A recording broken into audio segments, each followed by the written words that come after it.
Iteka n'umunezero ntangere vyo gusubira kubana namwe mwe banywanyi bakunzi bacu mubandanye mudukurikirana muherereye irya nino mu makungu ya kure, mwese mudukurikirana muherereye ku migabane itandukanye y'isi, abari i Buraya, Amerika, abari muri Aziya, mwese mudukurikirana kandi muherereye irya nino muri Afrika mu bihugu bitandukanye, aho mudukurikirana muherereye mwese ndabahaye kaze.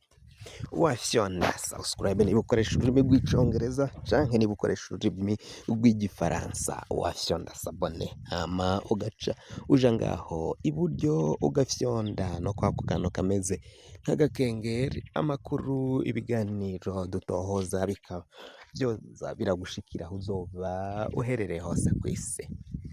Amakuru rero ageze ko ni vyinshi biriko biravugwa mu mugambi wo kugandagura uyu umukuru w'igihugu cacu c'Uburundi Varisito Ndayishimiye, aherekejwe n'umutambukanyi wiwe n'icegera ciwe ca kabiri, abakenguzamateka hamwe n'abakozi bakuru bo mu nama nkenguzamateka, nyenicubahiro Gervas Ndirakobuca yaserutse aho umukuru w'igihugu Varisito Ndayishimiye nyene nawe yari yitavye igikorane, amasengesho ariko araba ngaha mu gihugu cacu c'Uburundi, aho mw'ico gikorane rero hitavye abantu benshi cane. Ico gikorane, ayo masengesho akaba yabereye muri ivyo birori nyene vyabereye ku kibuga c'inkino c'ishure ryisumbuye rya ETS Kamenge, vyaranzwe na defile ndende, indirimbo zo guhimbaza Imana, n'izamashimwe, inyigisho z'ubutumwa bwiza hamwe n'amajambo akomakomeye cane. Icatangaje rero nuko ingene vyaciye bigenda. Reveriyano Ndikuriyo nawe yari yitavye. Amajambo yashikirijwe na pasiteri canke apotre Isidore Mbayahaga yabaye akasamutwe, yabaye akayobera abahinga. Umugambi wo kwica, wo kugandagura nyenicubahiro umukuru w'igihugu watahuwe. Vyaciye biboneka ko hari hariho umugambi nyene wo kugandagura uyu mwubahwa nyenicubahiro Varisito Ndayishimiye. Hari vyinshi vyaciye bitahurwa. Muri ivyo vyatahuwe rero, umugambi ugayitse wo kugandagura nyenicubahiro umukuru w'igihugu cacu c'Uburundi ciza, General Major Varisito Ndayishimiye, ivyo vyose vyatanguye kuvugirwa mw'ibanga inyuma y'igikorane c'amasengesho yama yateguwe muri mwaka, ategurwa n'umuryango w'umukuru w'igihugu, yo gushimira Imana ivyiza vyose iba yarakoreye Uburundi mu kiringo c'umwaka wose. Ayo masengesho yitabwa n'ibihangange bikomakomeye n'indongozi zigiye zitandukanye. Uyu munsi rero, umunsi w'ejo niho vyabaye nyene, amasengesho yabereyemwo ibintu bitamenyerewe, aho umwizigirwa wa Neva ariwe Apotre Isidore Mbayahaga yahinduye imvugo bimwe bikomeye. Mbere amakuru y'ibanga dufise nuko yaje kuvuga ivyo bari bapfunditse. Ivyo bari bapfunditse n'akagwi kiwe na Reveriyano Ndikuriyo n'akagwi kiwe nyene. Aho mu vyo Mbayahaga yavuze twovugamwo ibintu bitatu bikuru. Ivyo bintu bitatu bikuru rero twovuga, harimwo aho yatanze akarorero k'abahungu batatu bavukana, bari bakenye, hanyuma bazura isakoshi yuzuye amadorari, hanyuma bose bapfa batayariye kubera ko bicanye hagati yabo. Hama atanga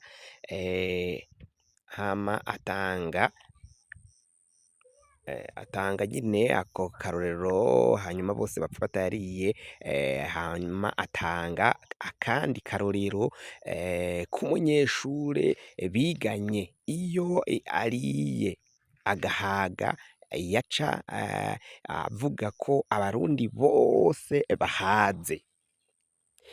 Ubwa gatatu yavuze imodokari yavuniye urugohe umukecuru hama imugonze, wa mukecuru ati imodokari y'irundi nta kibazo, yari yavuniye urugohe, umubi ni umushoferi. Umubi ni umushoferi. Aho hose utwo turorero uyu Mbayahaga yari yatanze vyaboneka ko yavuga abategetsi, ntago yavuga abarundi bato batoyi. Kuvuga ngo abarundi bose barahaze, ivyo ni Varisito Ndayishimiye niwe ashikiriza amajambo nk'arya. Varisito niwe yama avuga ko abarundi ngo nta nzara bafise, ngo barakeye ku maso, ata n'umwe ashonje. Ntamenye ko hari ibihangange bitishimiye ko Varisito Ndayishimiye ariko ararya wenyine. Ariko ararya wenyine akibwira ko n'abandi bose badashonje, ko bahembutse basonzotse. Ivyo vyose Mbayahaga yaciye agenda ashikiriza, birerekana umugambi wari wapfunditswe wo kugandagura Varisito Ndayishimiye, kandi bigizwe n'abo bategetsi nyine. Akarorero ni karya ko kuvuga ngo hariho abahungu batatu bavukana bakenye, bazuye isakoshi y'amadorari, bivanye no kutumvikana kuyagwanira, bose barapfuye ata n'umwe yariye. Niko kubereka ko barafise mugabo igihugu, barahawe igihugu, ariko mugabo bashobora kuzopfa bose ata n'umwe akiriye. Bari bageze aho igihugu kigiye kuba ciza, ariko bivanye n'amakosha yabo, bivanye n'ububi bwabo, bose barashobora guhona bakicana. Bari bageze ku butegetsi igihe co gutwara, bamwe bagasimburana abandi bakarya ku vy'igihugu, ariko bivanye no ko biboneka ko bagiye kukigwaniramwo, bamwe bashaka kwica abandi, uwuzotanga uwundi azomwivugana. Nk'ubu hariho inkuru zivuga ukungene umuhisi Petero Nkurunziza ari abo bagabo nyene bamwishe. Biboneka ko rero hari n'undi agiye gukurikira, uwukurikira ni Ndayishimiye, nawe baramwica. Mu bisanzwe abakurikiranira ibintu hagufi, Mbayahaga yavuze ati umuryango wa Nyenicubahiro uriye ugahaga wibaza ko abarundi bose bahaze. Yongera ati ndabavuniye akagohe murabure kwisuganya. Ndababuriye mugabo nimwopfa ntimuzovuge ko ntari nababwiye, kuko mugabo ndabizi neza. Mbayahaga we yigize nk'imodoka, arafise abamutwara, ibihangange bikomeye. Ivyo bihangange rero ati jewe mugabo ndi nk'imodokari nyine, ndabavuniye akagohe, mwisuganye mwitabare hakiri kare, kuko umwanya n'umwanya barashobora kubagirira nabi. Hama hari amakuru y'ibanga avuga ko Reveriyani Ndikuriyo n'akagwi ke kimwe kagizwe na Ndirakobuca, Ndabirabe hamwe n'umujenerali umwe tutaramenya neza, tutaratohoza ngo tumenye amazina yiwe, mbere ndetse n'abashinga amateka baherutse gutanga imihoho, bariko barasya batazambaye ngo bagandagure Neva, gutyo ngo mu mwaka w'ibihumbi 2027 igere borohewe ata muntu abagora.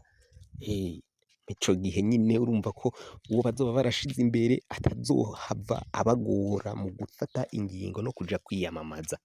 Kubw'ivyo rero hari amakuru menshi turiko turatohoza, tuzoshira habona vuba cane.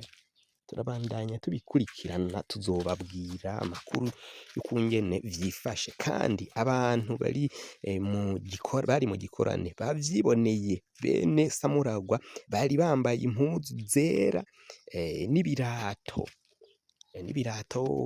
vya jone vya gisirikare. Ivyo nivyo bari baciye bambara. vyerekana ko hari ikintu kidasanzwe cariko kirategurwa. Ico kintu kiriko kirategurwa rero ni igiki? Ingorane zikomeye cane ku muryango w'umukuru w'igihugu kwa Varisito Ndayishimiye. Biboneka ko umwanya ku mwanya arashobora kugandagurwa atisuganyije mugabo. 2027 ntazohava ashikayo kuko biraboneka ko batamushaka. Bihangange bikomakomeye cane biragira ivyo bigize, biragira ivyo bikoze kugira ngo bazomwivugane bamukure agende. Kandi andi makuru y'ibanga dufise nuko umuntu azoja gutwara igihugu c'u Burundi azohita akura ingabo zose zagiye muri Kongo, ata musirikare w'u Burundi azosubira muri Kongo, ntabwo Burundi buzosubira gufasha Kongo, ingwano ya Kongo nayo bazahita bayivamwo nyene ubwo.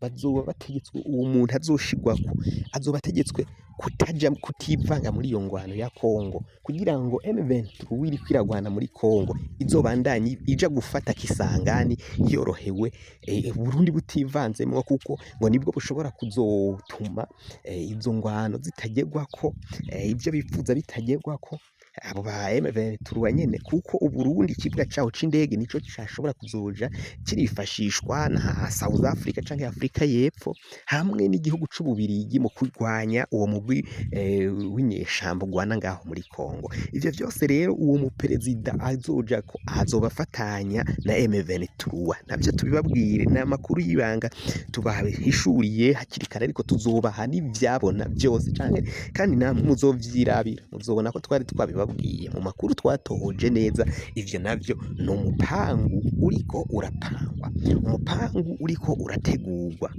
ko bazobigenza uko nyene bakabihindura uko kugira ngo Kongo bayifate neza bayijagajage. Birumvikana Varisito Ndayishimiye washigikiraga Felix Antoine Tshisekedi azoba yapfuyeko, azoba igihugu c'u Burundi gitegekwa n'abandi batari Varisito Ndayishimiye yashigikiye canke yakorana na Felix Antoine Tshisekedi. Ivyo vyose ni biriko birategurwa nyine ngaha mu gihugu c'u Burundi, kandi biboneka ko mu karere birashobora gutera ibibazo, ingorane vyinshi cane bitandukanye bivanye n'ubu butegetsi buriho muri kino gihe mu karere. Ingorane z'ibibazo bihanze igihugu cane cane igihugu c'u Burundi, biraboneka ko rero co kigomba kuhindurirwa umutegetsi, guhindurirwa ubuyobozi bagitwara. Reveriyano Ndikuriyo naho hajya mubona ngo ni umukoroni ngo ntashigikirwa n'abakozi, bajya n'abakozi bafise abo bakorera, bafise ababatumye. Umugani rero, imigani Mbayahaga yarayashize ahabona irafise byinshi isigura. Kuri Bunyoni mwaramwumvirije Mbayahaga uko ngene yasiguye, uko ngene yise Bunyoni maconco, ngaciye kabiri Bunyoni adatawe muri yompi. Bunyoni yarahagaritswe, arafatwa, arapfungwa, arabohwa. Ivyo vyose rero Mbayahaga ashikiriza burya ni intumwa aba yatumwe n'abategetsi, yatumwe n'abandi bantu bagiye batandukanye. Bamwe bati ni umwesikoro, ariko hajya mugabo yerekanye ko nyine umugambi wo kugandagura Varisito Ndayishimiye uhari. Muri ubwo burorero bwose yaciye agenda arashikiriza. Amakuru yacu rero tubaye tuyahagarikiye ngaha. Niba ukoresha ururimi rw'icongereza wafyonda subscribe, canke se ukaba ukoresha ururimi rw'igifaransa wafyonda sabone, hama ugaca ujya ngaho iburyo ugafyonda no kwa kantu kameze nk'agakengeri. Amakuru, ibiganiro dutohoza umwanya ku mwanya bizoja bigenda biragushikira aho uzoba uherereye hose ku isi. Mwe mwahejeje gufyonda subscribe, kandi tukaba tubakengurukira cane, muri abo kubahwa. Amakuru yacu nakagaruka, nagahwane, ndabikebanuye, naho ubutaha.